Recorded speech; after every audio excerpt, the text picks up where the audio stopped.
Saturday 30. Hey, last day of the month. Tahimik ang Amaral. Medyo makulimlim ang panahon. Punta kami ng, hindi ko alam kung saan kami pupunta. Charot.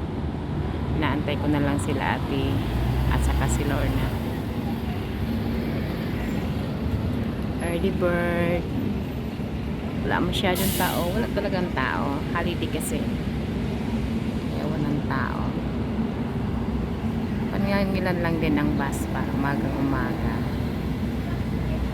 May mga Pilipinong aakyat din siguro sila. Hindi kaya pipiknik sa Haksa.